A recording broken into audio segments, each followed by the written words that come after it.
نهر زبیده تاریخ بیانوي راشه کی نهر زبیده دا مونږ چې کوم مقام کې ولاړ یو او دا تاسو ته په دې جنګلي کې کوم ښکاري چې دا ویل شي عین زبیده دشمن زبیدي او دا په بیر زبیده باندې مشهور ده. زبیده څوک وه؟ دا زبیده بن جعفر وه زوجه هارون الرشید. هارون الرشید زوجي مبارکي عام 193 هجري د دې هغه مدت دی. د دې تقریبا دلته دې لیکلي دي مده 1200 تقریبا 1200 کاله مخکې جوړ کړې وه او دا بیا په مختلفو مقاماتو کې روان شوی و. دې د یو نهر طریقه جوړه کړې وه. دا وادي نعمان بیا په عرفات باندې تللی و. مرورا بیا جبل رحمت چې کوم دا مخامخ جبل رحمت دی د عرفات د دې تذکره ده پکې بیا الی المزدلفه د عرفات نه د کعبې په طرف باندې مزدلفه ده. حاجیان پکې د مزدلفې نه چې ځي هلته شپه کوي او بیا سحر مینا ته ځي هغې طرف ته دا تللی دی. بیا مخکې تللی دی خو دا تقریبا تاسې ووایه چې د جبل مینا جنوبي طرف کې ګرځېدلی دی او مختلفو ځایونو کې دا تیر شوی دی او په تاریخ کې دا یو مشهور ځای دی او مشهور تاریخ دی. د زبیدې نورم ډېرې کارنامې دي ډېر تاریخونه دي علماو پرې ډېر لیکل کړي دي لیکن دا یو اهم کارو د اوبو اصل مسله په دغه ښارونو کې دا وه چې دلته د اوبو قلت و د اوبو کمی وه. عثمان غني رضی الله تعالی عنه د اوبو کوې اخیستی و هغه مشهور دی. اوبه به یې چا فی سبیل الله ورکولي هغه ته به الله تعالی عظیم اجر ورکاوه.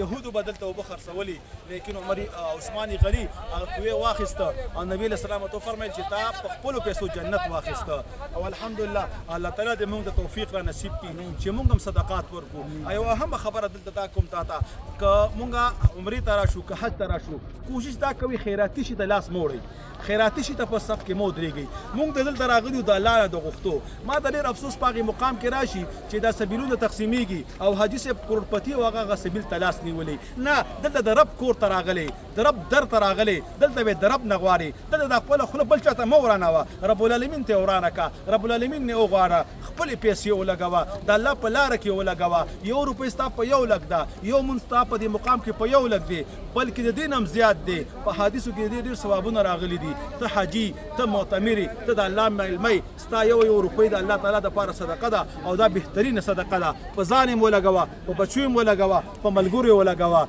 او خیراتي شیونه د زړه مخه کوه. مساکین دي هغوی به الي لیکن ته یو شی هم خیراتي ماله لږ وخوره خپل وخوره صفا وخوره او د الله نه وغواړه مخلوق ته لاس مه ورانوه. چې موږ دې پاک سي ته راشو بیا هم خلکو ته لاسونه نیسو او سبیلونه راغونډو د هغې نه تشې اوبه وڅښه دا اوبه هم ستا دپاره کافي دي لیکن سوال نه ځان وساته. صحیح حدیث کې راځي نبي مهربان صلی الله علیه وسلم فرمایي چا چې په ځان باندې د سوال دروازه کولاو کړه وایي د ځان باندې د فقر دروازه کولاو کړه دا به همیشه فقیر وي دا به همیشه سوالګر وي دا به همیشه محتاج وي. تمه د یو الله نه و چې تمه د مخلوق د در نه کټ کړه بادشاهي دي مبارک شاکه گدای او چې د الله په در باندې ستا یقین جوړ شو نو ته د هر در نه محفوظ شوي او که د بل در ته ودرېدي ته به در په در شي. الله تعالی دې زموږ حفاظت وکړي او الله تعالی دې مونږ د خپل ځانه د غوښتلو توفیق را نصیب کړي او الله دې مونږ د ورکولو والا جوړ کړي چې په نورو یې ولګو نورو ته یې ورکو. د الله خزانې لوی دي لیکن زمونږ یقین کمزوری دی. مونږ همیشه بل ته لاس نیولی دی.